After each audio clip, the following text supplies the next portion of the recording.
چې مسلمانه د خپل دین د حفاظت لپاره هر کوشش کوه خو چې دین دې ګډوډ نه شي. یو مجلس ته ورځې هغه مجلس کې په الله پورې خبرې کېږي، په پیغمبر پورې خبرې کېږي، د بېدینۍ پرچار پکې کېږي، هغه مجلس ته بیا مزه د ایمان د حفاظت لپاره د هغه ځایونو نه ځان لرې ساته چې هلته فتنې دي، یو ځای کې زنانه دي، بې حیا بې پرده زنانه دي، بازارونه دي، ټیویان دي، سینماګانې دي، فحاشي ده، اختلاط دی، ښځې او سړي ګډوډ ګرځي، ته هغه ځایونو ته مه ورځه د فتنې د ایمان د حفاظت لپاره. لکه سبا زموږ په ملک کې 14 اګست دی، ښه یو نعمت تا ته میلاو شو، الله مسلمانانو له یو ملک ورکو، نعمت دی که نه دی؟ نعمت دی. پکار موږ له څه دي؟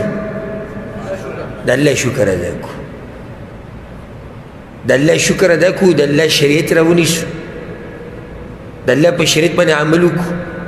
نه نو ته به وینې سبا چې کوم درس به وي، کومې سندرې، کوم ډمتوب، کومه فحاشي په بازارونو کې، په باغچو کې، په پارکونو کې، په سټیډیمونو کې، دا به ته وینې.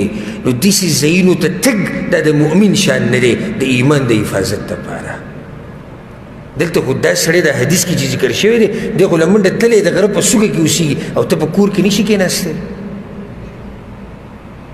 ما او تا د ایمان د حفاظت لپاره کور کې لږ ټیم نشو تېرولی. حدیث کې سره چې پیغمبر صلی الله علیه وسلم هغه صحابي ته څه ووایي، ډېر ناشنا نصیحت یې ورته وکړو، وایي چې کله د فتنو دور راشي نو دا ژبه دې کنټرول کړه او کور په ځان باندې لازم کړه. کوم ځای کې کښېنه؟ کور کې. کور ډېر زبردست ځای دی، د هرې فتنې نه به بچي. ما ته اکثر خلک وایي زه الحمدلله اکثر وخت کور کې تېروم، اکثر وخت کور کې تېروم، ډېر لږ زه بهر ته وځم. بلکې کور کې بعض خپلوان ما ته وایي زموږ خپلوي ته په ځواني کې ځان نه بوډا جوړ کړی، سړی چې ته چکري لګوي، چې ته سړی بهر ته وځي او سیل ته ځي او پلاني ځای ته ځي او هلته ځي. زه ورته وایم څه خیر دی پکې بهر ته ورته وکړه، خو څه جاښه به جوړېږي که نه، څه فتنه به وي، یا به پردۍ زنانې یینې راینې هغه به کته ځي او بره ځي، یا به د چا سره به دې خبرې واوړي، یا به چېرته سندرې به دې په غوږونو لګي، یا به بل څه یا به بل څه یا به بل څه. دې نه ښه دا نه چې سړی کور کې ناست، کور کې کښېنه، د الله بندګي کوه، د خپلو بچو سره وخت تېروه، ښایسته ژوند دی، او خپله مزدوري کوه، مزدورۍ ځي ځه او واپس راځه، خپل عبادت کوه. څومره ښایسته ژوند دی. نو د حدیث نه دا واضح شوه چې مسلمان به د ایمان د حفاظت لپاره هر قسمه کوشش کوي. زما او تا سره ګوره د ایمان قیمتي خزانه ده. که زه اوس تاله د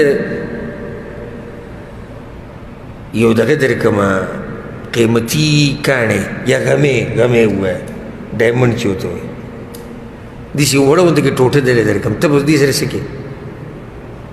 وزاري که نه جیب ته به دقې شیان وولې او پرته به نه، که نه کور ته ځې وړولی ورکوې چې لوبې به کوي ځان له ور به یې که وړولی نه، دا به ته په چړله کې بنده کې او بیا روزانه به داسې صفا کوې چې چمک یې خراب نه شي.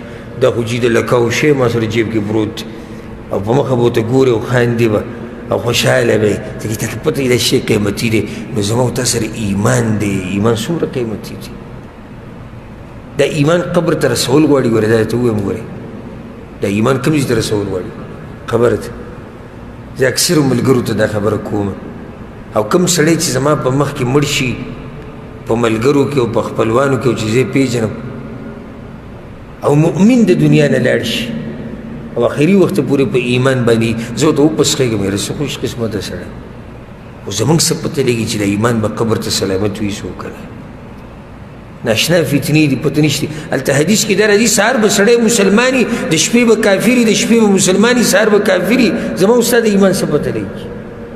ځکه خو پیغمبر صلی الله علیه وسلم دا دعا خو ولې ده، اللهم یا مقلب القلوب ثبت قلبي على دینک. الله ته زړونه اړې راړې، زما د زړه په خپل دین باندې مضبوط کړه. ډېر د یېرې وخت دی، ورب الکعبه ډېر د یېرې وخت دی. که انټرنیټ ګوري، که ټي وي ګوري، که بهر ته راوځي، هر قسم فتنې، د شهواتو فتنې هم دي او د شبهاتو فتنې هم دي. نو قیمتي سړی هغه دی چې د خپل دین حفاظت وکړي.